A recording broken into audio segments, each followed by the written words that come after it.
Retour dans le royaume où c'est parti pour 2 jours de discussion à Rabat. Le Maroc et la Banque africaine de développement organisent une conférence régionale pour l'Afrique du Nord. Lors des travaux de cette rencontre, les participants se pencheront sur le futur de l'emploi et le rôle de l'entrepreneuriat dans un monde post-Covid. Plusieurs experts et ministres de l'Égypte, du Maroc et de la Tunisie y prennent part. Pour en parler, nous sommes avec Achraf Tarsim, le représentant de la Banque africaine de développement au Maroc. Achraf Tarsim, bonjour et merci d'avoir accepté notre invitation.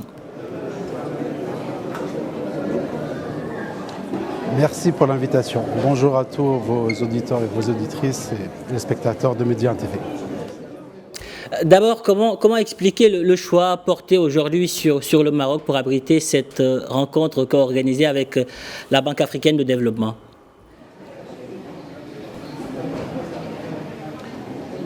Cette conférence sur le futur de l'emploi, le rôle de l'entrepreneuriat, de la très petite et moyenne entreprise, nous l'organisons conjointement avec le ministère de l'Inclusion économique, de la petite entreprise, des compétences et de l'emploi du Royaume du Maroc. Ensemble, nous avons réuni tous les acteurs clés de l'écosystème qui sont là pour appuyer les entrepreneurs et les porteurs du projet, que ce soit du Maroc, de la Tunisie et de l'Égypte, mais également des invités de marque, y compris du Nigeria, pour donner cette dimension régionale. Le choix du Maroc s'est fait aussi naturellement. On a vu tout au long des dernières années le Maroc en train d'expérimenter plusieurs initiatives d'accompagnement à l'entrepreneuriat, l'auto-entrepreneur, Moqawaleti, Aourash, Força, donc il y a beaucoup d'initiatives qui nous permettent de considérer aujourd'hui que le Maroc comme un laboratoire à ciel ouvert pour partager les expériences. Donc l'idée pour nous, c'est de réunir tous ces acteurs-là aujourd'hui et demain à Rabat pour partager les expériences qui ont réussi, mais aussi tirer les leçons des expériences qui ont moins bien marché afin de pouvoir concentrer nos efforts, unir nos actions et harmoniser nos interventions pour pouvoir débloquer ce potentiel très important de l'initiative privée et du secteur privé, comme ça a été aussi mentionné dans le nouveau modèle de développement. Donc le choix de Rabat pour cette première édition s'est fait sur cette base-là et nous espérons pouvoir organiser cette conférence dans les autres pays de la région pour les années suivantes. Vous l'avez dit, l'Égypte et la Tunisie participent à cette conférence régionale. Comment aujourd'hui ces pays du Maghreb devraient, disons, travailler en synergie pour booster l'emploi et l'entrepreneuriat dans un monde post-Covid?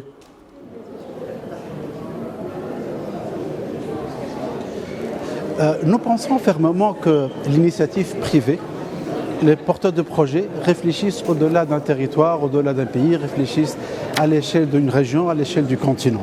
Donc il est très important pour nous qu'on puisse partager ces expériences, mais aussi émettre un signal fort à ces porteurs de projets pour dire, que ce soit que vous partiez du Maroc, de la Tunisie, de l'Égypte, il faut regarder la région dans sa globalité, mais il faut aussi regarder le continent comme un marché unique.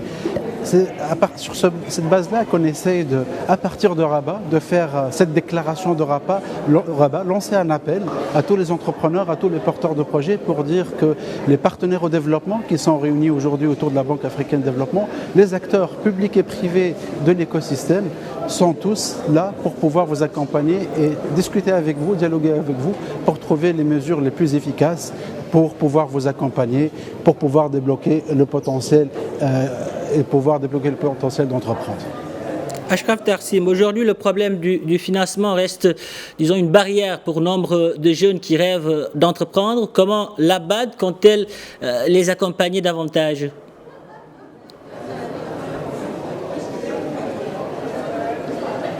La question de financement, souvent on la met en premier lieu. Elle est certes importante, mais il n'y a pas que le financement. Donc il est vrai que sur la question du financement, la Banque africaine de développement accompagne les acteurs de l'écosystème, que ce soit les institutions financières, les institutions de microfinance, mais aussi les sociétés en charge de la gestion du capital, pour donner les liquidités nécessaires pour pouvoir accompagner l'initiative privée. Mais le financement, c'est une partie de la question. L'autre partie, c'est tout ce qui est accompagnement, aider les porteurs de projets à maturer leurs idées, à développer leurs activités, à proposer des dossiers qui peuvent être soumis au financement. Donc la partie demande est importante, la partie demande, l'accompagnement est très importante. Maintenant, le financement, on a vu des expériences récentes dans les différents pays, en particulier au Maroc. Donc il y a eu des initiatives vraiment très importantes, notamment sur la question de l'appui entrepreneurial avec des crédits garantis par l'État. Donc les solutions de financement, c'est peut-être la partie la plus facile de l'équation, mais il est important de travailler aussi sur l'accompagnement, sur la maturation des projets et sur le cadre légal et réglementaire. Donc aujourd'hui, on a besoin de solutions de rupture, de solutions nouvelles, mais faites d'une façon coordonnée et harmonisée pour pouvoir apporter cet accompagnement efficace aux porteurs du projet. Ce n'est plus un choix. Les pays de ces trois pays-là, que ce soit le Maroc, l'Égypte et la Tunisie, on a besoin de créer près de 14 millions d'emplois. Ce n'est pas le secteur public qui va le faire, ce n'est pas uniquement les grandes entreprises privées, mais c'est surtout l'entrepreneuriat, l'initiative privée, les très petites et moyennes entreprises. Donc à nous maintenant de trouver les actions en concertation avec tout le monde pour pouvoir monter à l'échelle et au lieu d'accompagner des milliers, qu'on puisse accompagner des millions pour pouvoir répondre à ce défi-là lié à l'emploi. Je vous remercie. Achraf Tarsim, merci d'avoir répondu à nos questions. Je rappelle que vous êtes le représentant de la Banque africaine de développement au Maroc. Merci.